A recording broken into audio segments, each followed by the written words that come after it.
저는 좀 어머님이 한국 분이시지만 학교는 외국인 학교만 나와서요. 제가 조금은 말이 서툴립니다. 그런데 일단 이해 잘 해주시고요. 저는 지금 권요한 존 프란시스 킨슬러 지금 서울여대에서 영문학을 가르칩니다. 그래서 세계 문학과 영미 문학. 그런데 한 2017년에 숭실에서 할아버지에 대해서 책을 내고 싶다고 해서 부탁이 들어왔을 때 제가 좀 연구를 하면서 제가 그때 물론 할아버지에 대해서 얘기는 많이 들었지만 연구하면서 배운 것들을 오늘 좀 같이 나누고 싶습니다. 하고 괜찮은다면 저도 좀 스크린 보면서 하고 싶어서 제가 좀 편안하게 여기 밑에서 해도 될까요? 그게 좀 어려울까요? 네.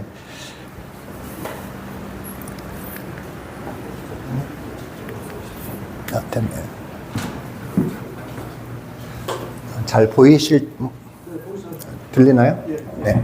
잘 보이실지는 모르겠지만 제 가족은 킨슬러지만 또 우리 할아버지의 사촌 가족들도 솔타우랑 캠볼 아마 간부열 목사님 아마 들었을 거예요. 그게 우리 할아버지 사촌인데 얼마 전에 C채널에서 인터뷰 받았을 때 할아버지가 처음으로 첫째로 오신 거냐고 했을 때 아닙니다. 막내로 왔습니다. 그런데 제일 늦게 떠나시고 우리 아버님하고 어머님한테 일을 이어주셨는데요. 일단은 오늘 턱에서는 다른 선교사들보다 제 할아버지하고 할머니의 그 초점을 두겠습니다. 그래서 아마 이 지도는 여러분들이 그 연구에서 잘 아실 것 같은데 그 한국이 이제 틀린 미션 스테이션들로 나눠졌을 때 우리 할아버지가 어떻게 평양에 오게 되시고 나중에는 어떻게 서울에서 선교 활동을 했는지 오늘 나누고 싶습니다. 그래서 잘 부탁드립니다.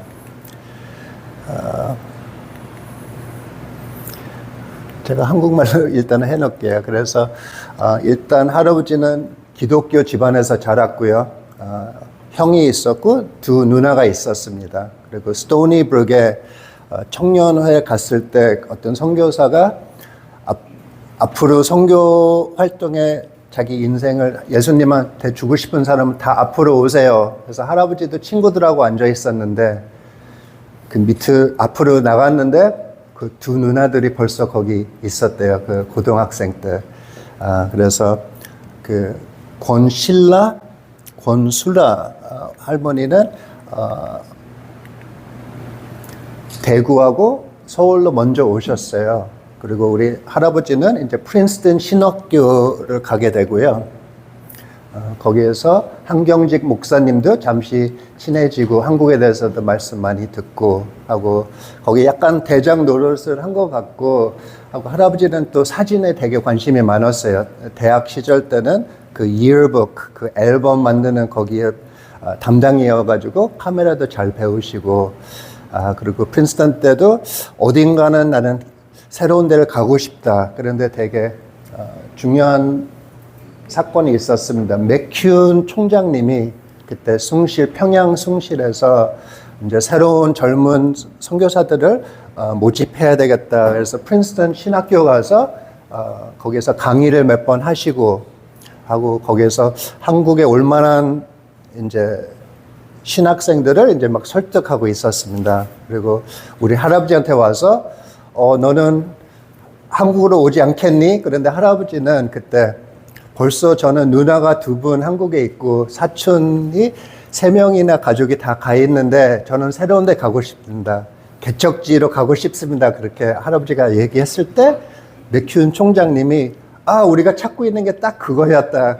만주와 몽골에는 한국 거기 교회가 막 커지고 있고 너가 딱 맞겠다. 그래서 그때 이제 한국에 오게 됐습니다. 새로운 데 가려고 했지만 일단 한국 와서 교육을 받아야 되겠다고 해서요. 그래서 이게 이제 할아버지가 처음에 선교사들이 한국에 오면은 다른 지역에 있어도 서울에서 언어를 먼저 배우는 게 우선이니까 6개월을 여기서 지내면서 여기 사진 보시면은 뒤에 한국 선생들이 있고요. 그리고 옆에는 그 헬렌이라는 누님도 같이 있고요. 그래서 이게 이제 오자마자 할아버지는 26살쯤 됐었어요. 그리고 할아버지는 신학하면서도 그 트렌튼에 있는 교회에 그 전도사로서 청년부 전도사로서 주일 학생 선생을 만나게 됐는데 그게 우리 할머니였습니다. 그 도로티 킨슬러라고요. 왼쪽에 보시면은 그래서 같이 가지 않겠니? 그런데 할머니는 나는 대학이 아직 2년 남았는데 졸업하면은 가겠다고 그래서 그때 약혼을 하고 할아버지가 먼저 혼자 오셨어요. 그게 28년도였고요. 그리고 그래서 언어가 끝나기 전에도 크리스마스 때는 할아버지가 편지에 쓰더라고요. 그래서 그 첫 크리스마스는 제가 만주에 가서 고포스라는 거기 목사님, 박사님하고 지냈다. 그리고 그 솔타우 목사님도 그 한국 선교 역사 책을 썼을 때도 우리 할아버지가 학생들도 데리고 그 만주랑 몽골도 몇 번 갔었다고 그게 나오는데요. 이게 그 28년도에서 30년도 사이에 찍은 사진들이에요. 그리고 저기는 왼쪽에는 심핀 스테이션에 있었던 핸더슨 선교사고요. 할아버지는 여기는 안 나오네요. 할아버지가 왼쪽이고 저기 오른쪽이 핸더슨 선교사였고요. 그리고 그때 만주에서도 되게 뜨거운 기독교인들 벌써 많이 있었고 그 예수님에 대해서 듣고 싶은 사람들도 많았는데 몽골에는 또 위로 갈수록 또 기독교인들이 좀 덜 있어서 몽골로도 가야 되겠다. 조금 재미있는 얘기가 하나 있어요. 그래서 그 한국말로도 제가 올리는데 그 만주에서 몽골 가기 전에 거기 식당이 있었는데요. 거기 어떤 젊은 아이가 걸레로 다 테이블을 닦고 있는데 다 까맸대요. 그래서 벽도 까맣고 테이블도 까맣고 그 먼지 숯 투생이라서 되게 걱정했는데 거기서도 늑대 고기를 먹고 그리고 거기에서 그 여관 사장님이 오면서 어디 가세요? 물어봤는데 우리는 몽골로 갑니다. 그런데 갑자기 그 사장님이 몽골 사람 거기는 더럽습니다. 그랬대요. 내 할아버지는 선교사로서 이런 신비한 상상도 할 수 없는 일들이 가득 있네요. 그렇게 편지에 썼더라고요. 그 재미있는 얘기를. 그래서 여기가 고어포스 박사님이고 이제 여기가 이제 몽골 몇 번 갔을 때 찍은 사진들이고요. 그런데 30년도에 마지막으로 할아버지 갔을 때 저보다 더 잘 아시겠지만 이제 일본이 이제 만주를 하면서 이제 선교사들을 한국 안에서는 허락했지만 되게 싫어했어요. 그 3.1 운동 때도 그 만주에서도 되게 일으킨 게 있어가지고 그리고 그런 성경책 그래서 할아버지가 거의 체포됐는데 그 성경책 때문에 그래서 다시는 오지 말아라 그렇게 되게 강력하게 해서 좀 할아버지 꿈이 그 개척에 대한 그게 문이 닫혔구나 그래서 조금은 절망했던 것 같아요. 그런데 그게 얼마나 심각했냐면 그 핸더슨 아까 나왔던 그 선교사는 32년도에 신문에는 강도들한테 살인당했다고 그렇게 나왔지만 그 솔타우가 나중에 그 목적자하고 만나고 나서 일본 정부 군인들이 죽였다는 그게 나중에 그 사실이 나왔어요. 그래서 그 만주랑 몽골은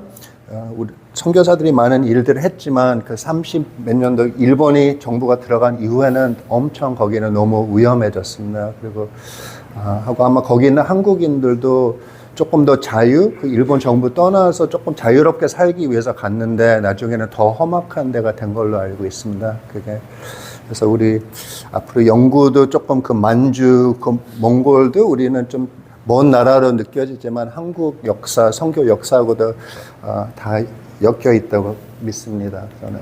그래서 일단 조금 더 해피하게 가면은 이제 할머니는 학교 대학 졸업을 하시고 30년도에 오십니다. 그리고 그 저기가 숭실 대학 뒤에 있는 선교 저기 살던 집이고요. 그래서 할아버지는 원래는 이제 만주랑 몽골 갈 준비하는 동안에는 또 숭실에서 가르쳤습니다. 그 문학도 가르치고 성경도 가르치고 그리고 나중에는 평양 신학교에서도 거기에서도 교수가 돼서 가르치고. 근데 할아버지는 항상 겸손했습니다. 편지들 보면은 나는 자격도 안 되는데 이렇게 하나님이 문을 열어줘서 나한테 기회를 줬다. 그리고 이게 평양 성경 공부하자고 하는데 1,550명이 나타나는 거예요. 그래서 그 정도로 20 몇 년 전에는 되게 험악하고 막 깡패들, 술 주정뱅이들 차있던 평양이 진짜로 제2 예루살렘 된 거는 맞는 것 같아요. 그래서 여기도 그 성경 공부하러 왔을 때 다 그 사람들 모습이고요. 그래서 제가 할아버지가 사진에 관심이 있다고 좀 능력이 있다고 했는데 28년도부터 한국 처음 왔을 때 이게 어떤 나라인지 책을 하나 만들었더라고요. 약간 북클릿. 글도 쓰시면서. 그래서 승실에서 나온 책이 약간 그 내용인데요. 조금 그 독특한 모습들을 캡처했는데 저는 이 사진을 오늘 조금 주도하고 싶습니다. 이게 한 58 학생들이 이렇게 어깨동무 하는 건데 거기 글이 뭐가 써 있냐면은 할아버지가 평양을 돌아다니면서 본 게 3분의 2 젊은 아이들이 학교를 안 다녔어요. 학교는 있었지만 뭐 너무 비싸서 안 다니고 부모님이 중요성도 못 느끼고 아마 여러 가지 이유가 있는데 근데 할아버지가 와서 1년 후에 이 사진 찍으면서 쓴 게 이 아이들은 너무 아깝다. 그러니까 매일매일 그냥 놀면서 아무것도 안 하면서 그렇게 지내는 게 어떤 학교나 교회에 들어가면은 손해볼 건 하나도 없다. 이득이 많겠다. 약간 그거를 쓰셨더라고요. 그런데 이게 29년도에 이제 그 만주와 몽골의 문이 닫히니까요. 한 30년도 크리스마스 때 그 거지들 7 아이들이 있었어요. 그래서 얼어 죽으면 안 되니까 할아버지가 책방 성경책, 기독교 책을 파는 가게에서 너네들 여기서 지내다. 근데 그게 계속 불어나고 그래서 할아버지도 그냥 잠만 주고 밥만 주면 안 되겠다. 무슨 교육이 필요하지 않냐. 그래서 처음에는 그 7명으로 시작해서 그게 14명이 되고 그리고 할아버지도 조금 커리큘럼에 대해서 이걸 뭘 가르쳐야 되냐. 대학생은 내가 자신이 있는데 아이들은 어떻게 가르쳐야 되는지 잘 좀 궁금하게 생각하다가요. 아까 성경 구절이 있었죠. 그거를 다시 한번 우리가 읽어볼까요? 뒤에서 보이시나요? 제가 또 한국말 좀 서툴러서 읽으면은 약간 코미디가 될 건데요. 아마 그 루가 복음 10장 27절 그때 할아버지가 그걸 계속 읽고 있었는데 여기서 영감을 받았어요. 그래서 한번 여기 보고 읽어볼까요? 한번 큰 소리로 한번요. 그게 가능하면요. 한번 읽어볼까요? 말씀 아까 읽고 시작. 마음을 다하고 목숨을 다하고 힘을 다하고 목숨을 다하여 주 너의 하나님을 사랑하고 내 이웃을 내 생각같이 사랑하라. 그래서 예수님 인생을 공부하고 이 구절에서 커리큘럼을 만들게 된 거예요. 그 영적인 면, 지적인 면, 육체적인 면하고 마지막으로 사회적인 면. 그래서 그게 그 학생들이 처음에는 14명이었지만 계속 교회, 학교 안에서 다 모이게 되고 그 1년 안에 그게 1,000명이 넘게 됩니다. 그게. 그래서 이렇게 보면은 이게 평양 포레인 스쿨에서 그 아이들이 모이는데 그리고 또 그 할아버지의 교육 시스템에 특이한 거는 독립성을 키웠어요. 그래서 이게 뭐 일본 교육처럼 선생님 말을 들어라 그런 게 아니고 무슨 행사나 뭐 있으면 너네들이 리딩을 해라. 그리고 그 7 아이들도 처음에 평양에 나가서 도움 필요한 사람 찾아와라. 그러면 찾아오면은 그냥 어른들이 그걸 해결하는 게 아니고 그럼 우리가 뭘 해줘야 되냐 해서 아이들 통해서 그 가난하고 어려운 사람들 돕게 하고 그러니까 다음 세대 지도자를 키우는 거였죠. 되게 어렸을 때부터. 근데 그 당시에는 그게 제가 봤을 때는 조금 놀랍고 저도 대학생들 봤을 때도 그렇게 믿음 주기는 어려운 것 같은데요. 그래서 이게 이제 30년도 시작했는데 벌써 32년도에 이제 미국에서 후원도 많이 들어오고, 그런데 이게 처음에는 개척군이라고 불렀어요. Pioneer Club라고 해서, 그래서 아이들은 Pioneers, 개척군. 그런데 일본 정부가 그 군, 그 단어 하나 때문에 이거는 좀 문제 있다. 그리고 일본 정부에서도 운영하는 학교들이 있는데 이거는 실제로 학교랑 다른 틀림이 없는데 또 학교라고 부르면 안 되니까, 그래서 그 바이블 클럽, 성경 구락부, 그 이름을 짓게 됐어요. 그래서 실제는 학교였고, 물론 성경 예수님에서 배우지만, 그런데 그 정부 허가를 받기 위해서 약간 그 이름은 약간 속임수가 조금 들어가죠. 그래서 저도 어렸을 때부터 성경 구락부 계속 들었는데 그게 뭔지도 모르고 구락부가 클럽인지도 나중에 알았지만, 근데 연구해 보니까 되게 조금 이게 한 학교가 중요하다는 게 아니고 이게 시스템이었어요.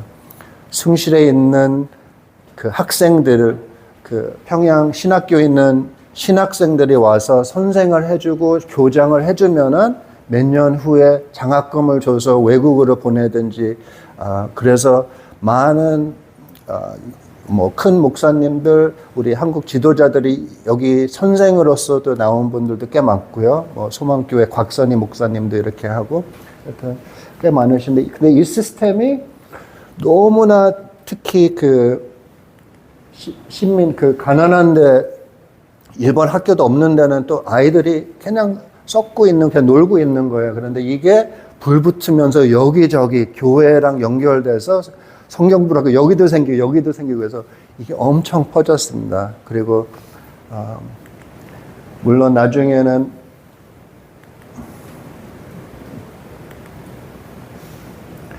이게 좀 모습들이고요. 이제 39년도 맥큐언 총장님은 그 3년 전에 그 신사 참배 반대를 해서 쫓겨납니다. 미국으로.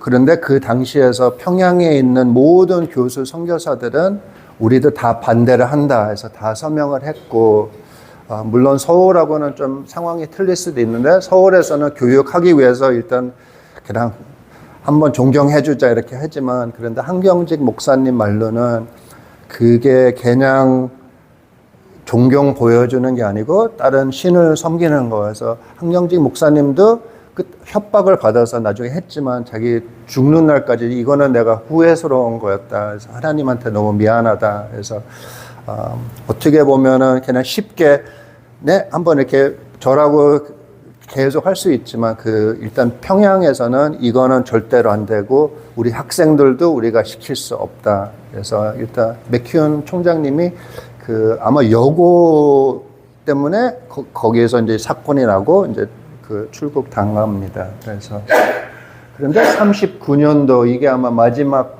평양 신학교 학기죠. 왜냐하면 일본이 이제 전쟁 들어가면서 모든 선교사들을 다 쫓아냅니다. 39년도. 그래서 마지막 모습인데, 그런데 선교사들이 없어도 지도자들이 다 있으니까 그거는 뜨겁게 계속 그 심은 씨가 계속 열매를 맺게 되고요. 그리고 45년도는 물론 한국이 독립되지만 불행히 이제 북과 남으로 갈라지고 하고, 우리 할아버지는 평양에서 많은 일을 했는데 이제 갑자기 서울로 와야 되겠네. 그래서 48년도 미국 정부가 이제 선교사들 다시 올 수 있게끔 허가가 내리면서 그때 다 선교사들이 와서, 그리고 뭐 평양 신학교가 이제 평양에 못 들어가는데 계속 운영을 해야 되니까 여기서 새로 집시다 했을 때는 또 미국 선교부는 몇 년 안에 다시 갈 텐데 어떻게 돈을 또 쓰냐고 기다리라고. 그런데 할아버지랑 뭐 머펫 선교사랑 다 아니라고, 우리가 그거는 지금 기다릴 수 없고 어떻게 될지도 몰라서 거기 지시를 어기면서 여기도 우리가 그 장신 신학교를 차려야 되겠다, 서울에서도. 그래서 되게 어렵게 조금 비판받으면서 그걸 제가 또 그걸 연구했습니다. 그리고 48년도에 들어왔는데 또 50년도에는 대천 수영관이 있는데 거기서 이제 장로교 총회가 있습니다. 모든 선교사들이 모이고 그래서 6월 달에 처음으로 거기도 이제 다 별장들이 지어지고 할렐루야 다 하나님한테 감사드리는데 6.25 사태 그 대천에 있을 때 그게 전쟁이 퍼져나서 거기서 다 피난을 갑니다. 그래서 거기서 힘들게 부산으로 가서 일본으로 이제 거기는 미국 군인들이 그쪽에 있으니까 그런데 남아있는 선교사들이 6명이 됩니다. 그 언더우드 2분하고 우리 할아버지하고 간부열하고 힐 애덤스. 그래서 떠날 수 없다. 벌써 한번 우리는 밀려나갔는데 지금 제일 필요할 때 우리가 떠나면 어떡하냐 해서 전에 장로교 트럭을 가지고 이제 할아버지들 어떻게든 사람들 식량이든 이렇게 다 도와주게끔 이제 계속 한국 전쟁 때 계시고 그 피난 가는 사람들 도와주고 하고 평양까지도 갔을 때도 있는데 이거는 아마 서울역 2대 갔을 때 할아버지가 사진 찍은 거고요. 그리고 잭 포컬 선교사님도 돌아오시는데 일단 그 군인들 한국 군대 생활도 잘 몰랐죠. 그런데 이제 거기에서 우리 할아버지는 군인들한테도 선교를 해야 되고 하고 군목 조금 기독교인들 아닌 사람들도 많았지만 군목의 필요성을 할아버지가 계속 밀었어요. 그래서 한국 군목 시스템도 할아버지가 지원하고 아마 인요한 박사님의 할아버지 인돈도 그거 도와줬다고 저는 들었습니다. 그런데 제일 놀라운 거는 알다시피 그 부산으로 다 피난 가고 그 후반 때 다 갔을 때 아이들이 다 작은 데 모여 있고 희망도 없고 두려워하고 힘들어할 때 그 성경 구락부 선생들 그 시스템이 여기서 다 이루어졌어요. 그래서 다 모이게 하고 그리고 할아버지가 그때 전쟁 때 쓴 글이 있는데 뒤에서 보이시나요? 한번 읽어볼게요. 저도 한국말이 조금 서툴러서 한번 읽어보실래요? 그 후 한국 원투들. 전쟁은 3년 동안 100년이 지속되었고 100만명이 쏟아졌으며 도시와 마을과 추락을 파괴했다. 한 이후 발전자는 우리나라가 과연 회복될 수 있을지 의문을 품었다. 우리 소수의 선교사들은 대구와 부산에서 보호 활동을 했다. 거리에는 피난민, 무리인과 바보들로 가득 찼다. 보호 활동은 도시와 시골교회, 피난민 수용소, 군병원, 고아원, 우리는 대구에서 20곳의 고아원을 설립했는데 보았다. 대부분의 아이들을 입고 있는 옷이 전부였고 그것만으로도 제대로 된 것이 아니었다. 여기저기서 성경과 가르쳐주었다. 교회들은 자체적으로 피난민으로 가득 찼다. 1953년에 유전이 중립됐다. 네, 그래서 그 교회하고 그 목사님들 전에 학생들이었던 분들이 큰 역할을 한 것 같아요. 전쟁 때. 그리고 좀 희망을 심고 되게 한 나라가 갈라지는 것도 형제들하고 싸우는 것도 제가 봐도 너무 그거는 아직도 아쉬운 계속하는 그 아픔이라고 생각합니다. 그래서 이제 전쟁이 끝난 후에도 이제 한국이 전쟁 후라서 벌써 어려운 상황이 훨씬 더 어려워지고 고아들도 많이 생기고 조금 불빛이 거의 안 보일 정도로 절망할 때 이제 여기가 이제 성경부락부는 더 커지고 그 사람들한테 그 의미를 주고 이거는 영락교회에서 학생들 다 모였을 때고요.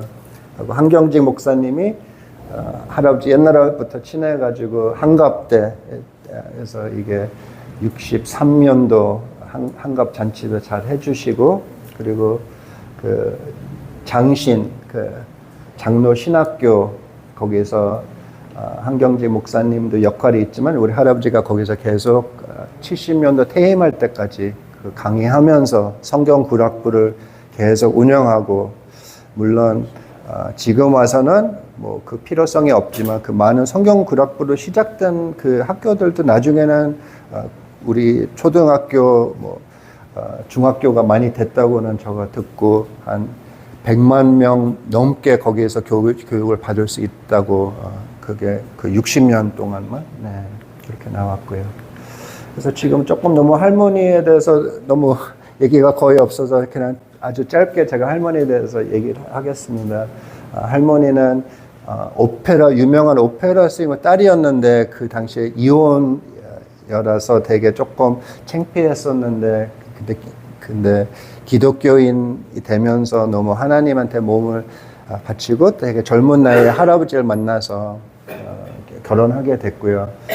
물론 평양에서는 뭐 여전도에 뭐 해야 되는 일이 남편 받쳐주는 일이었지만 그 전쟁 동안에는 일본에서 혼자서 새 아이를 책임 맡고 그리고 이제 53년도 돌아왔을 때는 한국이 이렇게 힘들어하거나 해서 이제는 내가 옆에서 도울 수만 있는 게 아니다. 내가 직접 해야 되겠다. 그래가지고 그 아까 말했던 대구에 있는 그 고아원들 미국에서 지원도 받고 직접 가서 도와주고 그리고 뭐 물론 나중에는 강의도 했는데 제가 하나 하이라이트 하고 싶은 거는 그 고아들만 아니고 팔, 다리 잃은 장애인들이 많이 생겼어요. 그런데 뭐 한국도 너무 어려운데 장애인 남의 아이까지 키우라는 그게 현실하고 너무 그게 어려워서 할머니는 마음을 아파하시면서 사랑도 못 받는 아이들 내가 사랑해야 되겠다. 사랑해 줄 수 있는 가족을 찾아줘야 되겠다. 그래갖고 그 고아원에서 이제 제일 심한 장애인들을 이제 미국에서 입양하게 그 시스템을 만드는데요. 근데 할머니가 그냥 뭐 아이들 연결시켜 준 게 아니고 한 학생 다 노트가 있고 이름서부터 뭐가 문제고 다 이렇게 다 써주고 그리고 제일 중요한 역할이 그냥 외국으로 갑자기 가면은 쇼크를 받겠어요. 그러니까 문화가 너무 틀리고 언어도 안 통하는 데서 할머니가 미국으로 가기 전에 일주일 동안 가족처럼 같이 살면서 이거는 포크는 이렇게 해야 되고 뭐 기초적인 영어는 조금 가르치고 그리고 나중에도 나중 편지 어떻게 되고 있냐 그 소식을 다 적어놨더라고요. 그래서 저는 항상 할아버지에 대해서 많이 들었는데 너무 조금 할머니에 대해서도 대단한 일이 많은데 이번 연구하면서 그 할머니 노트 그리고 할머니도 할아버지의 사진들에 돌아가시기 전에 다 설명을 했어요. 이 역사를 잊어버릴까봐. 그래서 이거는 핸더슨이고, 이거는 28년도, 30년도 저기 간 거고, 그래서 저도 그 당시에는 몰랐지만 지금 와서 너무 고마운 마음이 있고요. 그래서 할머니 모습이고, 그래서 이제 거의 끝날 시간이 됐는데요. 일단 저는 2017년에 연구하면서 좀 느낀 거를 조금만 쉐어하면은 어떻게 26살 때 그 예수님한테 불림을 받아서 그렇게 뚜렷한 비전으로 저는 상상도 안 돼요. 제가 26살 때는 좀 헤매고 뭘 해야 되지 하고 교회는 다녔지만 그렇게 신앙이 깊지도 않았고 어떻게 보면 좀 창피한 건데 근데 할아버지가 나중에는 뭐 상도 받긴 했지만 상보다 더 내가 봤을 때 자랑스러운 거는 그 하나님의 비전, 한국을 위해서 헌신을 하고 그 시스템, 그 성경문학부가 그냥 이 30학생만 가르치자 그게 아니고 자기가 개척해야 된다는 마음으로 한국에 뭐가 필요한지 느껴서 그 교회당 협조해 줄 사람들 찾아갖고 이게 계속 이어질 수 있는 걸 그 씨를 심었다는 게 나는 그게 제일 자랑스럽고 어떻게 보면 조금 부끄러운 게 이제 한국도 많이 발전됐지만 앞으로 그래도 우리가 해야 될 것도 많고 그래서 우리도 킨슬러 재단 이번에 세웠는데 물론 부모님은 북한 장애인들 뭐 많이 도와주고 있지만 저는 여기랑 조금 비슷한 마음으로 그 선교사들이 뭘 했나 그 역사를 잘 간직해야 된다고 생각하고 하고 여러분들이 친척도 아닌데 그렇게 고마운 마음으로 이렇게 그 선교사들이 헌신하고 한국을 위해서 한 거를 그걸 간직해주고 고마워하는 마음이 제가 봤을 때 너무 저도 너무 감사합니다. 그래서 오늘 서툴른 한국말이었지만 그래도 오늘은 의미 있는 시간이라고 봅니다. 네. 그리고 마지막으로 이게 할아버지가 살아계실 때 쓴 책인데 이제 옛날에 책이 나왔지만 지난 8년 동안 숭실에서 또 4권이 나오고 또 다른 분들이 관심 가져서 이제 할아버지가 썼는데 제가 참견한 거는 요 책입니다. 그래서 혹시 이게 다 매진됐다고 했는데 저도 그 세컨드 에디션 나오도록 숭실 한번 설득해 보는데 혹시 관심 있으면은 이따가 그 QR 코드를 카메라에서 제가 PDF 링크를 했습니다. 그래서 그 일부는 제가 썼고 영어 한국말 같이 나오고요. 그 할아버지 사진들 하나하나의 그 설명도 다 나오고요. 그래서 혹시나 관심 있으면은 한번 읽어보시고 일단 오늘 이렇게 중요한 자리에 초대받아서 일단 감사드리고 오늘 좋은 총회를 제가 빌겠습니다. 기도하고. Thank you.